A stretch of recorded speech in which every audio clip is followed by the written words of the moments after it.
Welcome back to Technique WOD.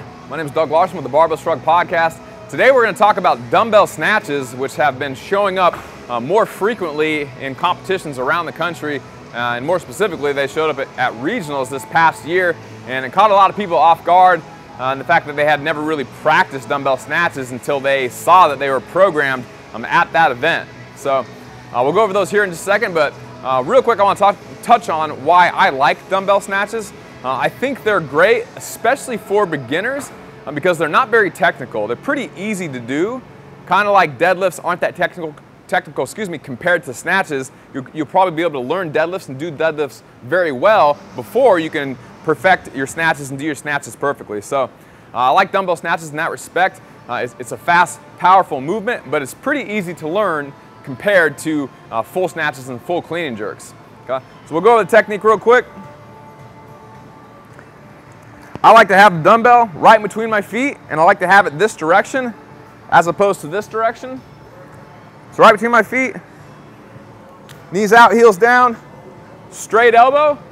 I'm going to stand just like a deadlift, right to here, and then when I go to jump, I'm going to shrug my shoulder and then pull myself under the weight just like I would if I was doing a snatch. So I'm here, catch, elbow all the way locked out, my knees are bent, my knees are out, my heels are on the ground, and my elbow is locked out, and the weight is right over my head. From there, I can just drop it right back down in between my feet. From the side, same thing. Knees out, heels down, my butt is right above my knees, my back is flat, and my arm is straight. And then from here, I can jump, catch the weight, locked out elbow, arm vertically right over my head, and I can just drop it right back down in between my feet. So again, it's a fast, powerful movement, similar to Olympic lifts, but much easier to do. Having just a dumbbell instead of a barbell makes it where I don't have to worry about the bar path. I don't have to worry about the bar in my knees and the bar hitting my knees. I can just pull it straight up, and I can kind of go right where my knees would be, and I don't get out of position. It's very similar to something like a hex bar or a trap bar jump in that respect, where it's very easy to do, and I don't have to worry about the bar path and about clearing my knees and then connecting with the bar at the right spot before I jump and shrug and catch it overhead.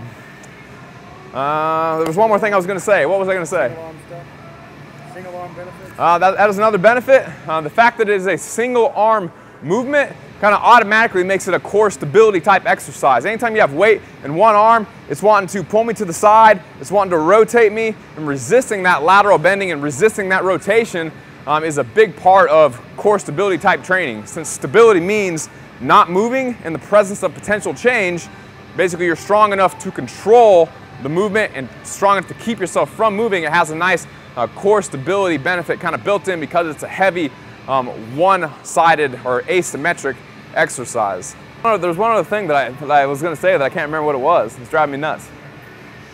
Now I remember.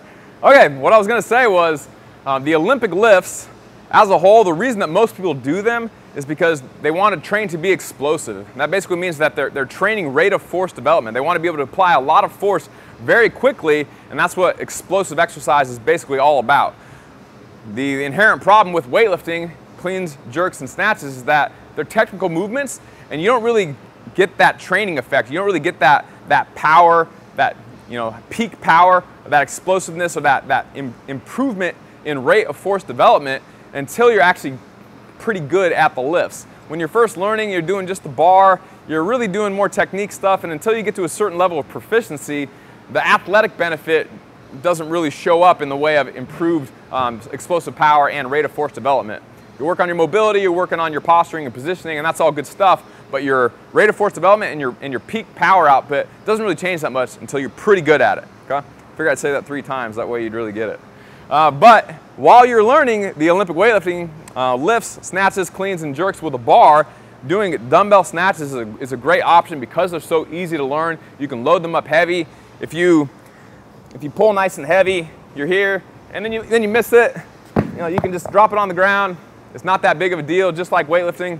I mean, ideally you try not to drop it on the ground, but if you fail, it's not that big of a deal. You can still just drop it on the ground. You're able to move a heavy weight explosively without having to be really good at snatches, cleans, and jerks. So while you're learning that, this is a great option to perfect until you're so good at that you don't need to worry about one arm variations, and you can just stick with the barbell, and that'll take you a lot further than dumbbell snatch as well. So I hope that helps. If you have any more questions about dumbbell cleans, dumbbell snatches, or any variation of weightlifting, feel free to go to barbellshrugged.com, click the Ask a Question tab at the top of the page, fill out that short survey, and we can do a daily best or technique WOD or whatever we do very soon.